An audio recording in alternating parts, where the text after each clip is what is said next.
আসসালামু আলাইকুম দর্শক। সৌদি প্রবাসীদের জন্য সুখবর।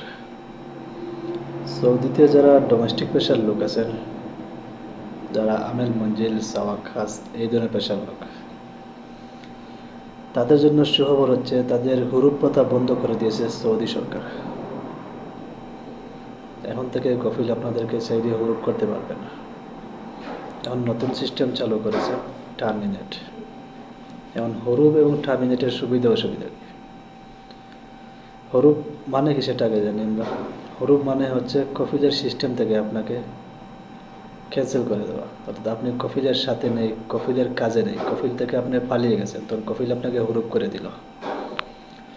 হুরুপ করে দেওয়ার পর আপনার সিস্টেমে নির্দিষ্ট একটা সময়ের পর ভিসা ক্যান্সেল হয়ে যায়, তখন আপনাকে আর কোনো অপশন নেই সৌদিতে থাকার, আপনি অবৈধ এবং দেশে চলে যেতে হবে।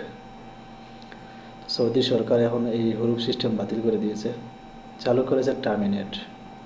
বলছে কফিল এখন চাইলে হুরুপ করতে পারবে না, চাইলে টার্মিনেট করতে পারবে। টার্মিনেটের সুবিধা কী?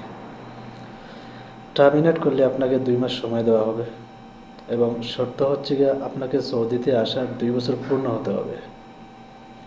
সৌদিতে আসার 2 বছর পর যদি আপনার কফিল আপনাকে টার্মিনেট করে দেয়, তাহলে আপনার হাতে 2 মাস সময় আছে। এই 2 মাসের ভিতরে আপনি চাইলে অন্য জায়গায় কাফালা হয়ে যেতে পারেন, আপনার ভিসা ঠিক হয়ে যাবে, অথবা আপনি বৈধভাবে দেশে চলে যেতে পারেন। আর যদি 2 বছর পূর্ণ না হয়, আপনাকে সৌদিতে প্রবেশের 6 মাস, 1 বছর, 1.5 বছরের মধ্যে কফিল টার্মিনেট করে দেয়, তাহলে আপনার হাতে দ্বিতীয় কোনো অপশন নেই, আপনাকে সোজা দেশে চলে যেতে হবে এই 2 মাসের ভিতরে বৈধ হবে। তো এটা মোটামুটি একটা ভালো দিক, এবং এবং সৌদি সরকার আরও ভালো কিছু দিক আপডেট করবে আমাদের প্রবাসীদের জন্য।